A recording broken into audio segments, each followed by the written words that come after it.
Inflation in Turkey jumped to a 24-year high 1 week after the central bank cut interest rates again.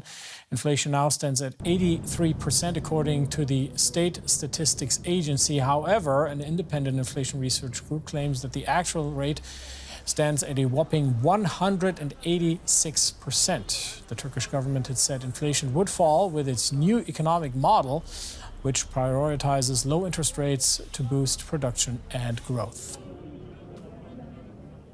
And how are people in Turkey coping? Take a look.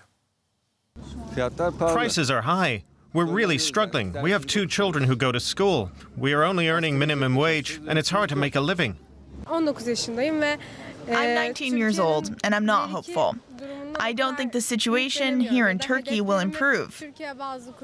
I don't see a future here. I actually want to go abroad. This is true for most of us. I don't think inflation is around 80%. It's much higher. I don't know whether the official figures are true or not, but the inflation I feel is much more. That's why it's getting harder and harder to live. All right, so a difficult situation there for people in Turkey. Ekrem Ekici is here, my colleague from DW Business. Ekrem, remind us, what is the cause for these galloping prices in Turkey? Well, short answer is the cause is the economic policy of Erdogan government, which is based on cutting interest rates more and more to drive up production and growth, as we heard just earlier.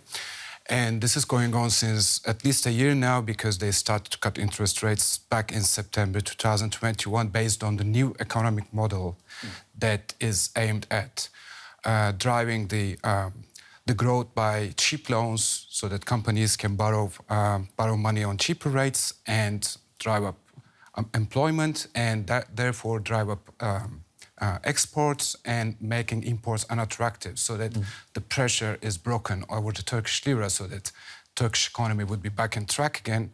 But so far what we have seen is otherwise. Ekrem, the Turkish government has said that inflation would fall with this new economic model that you mentioned there.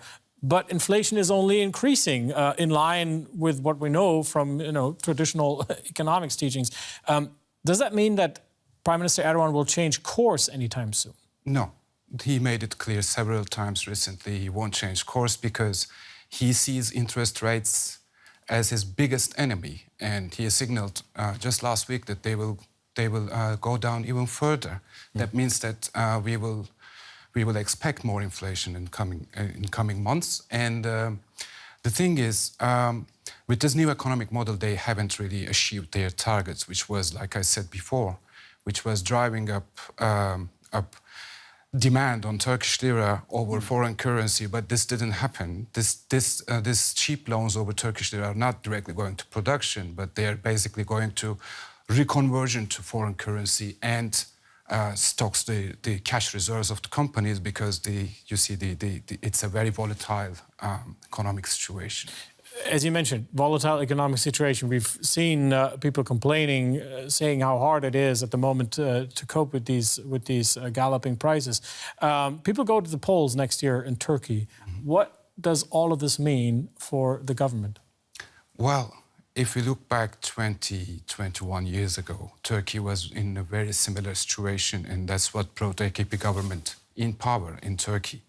So we might as well face a déjà vu moment 21 years after.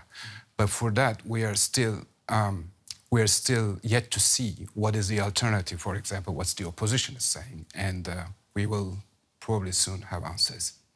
Ekrem Ekici from DW Business. Ekrem, thank you.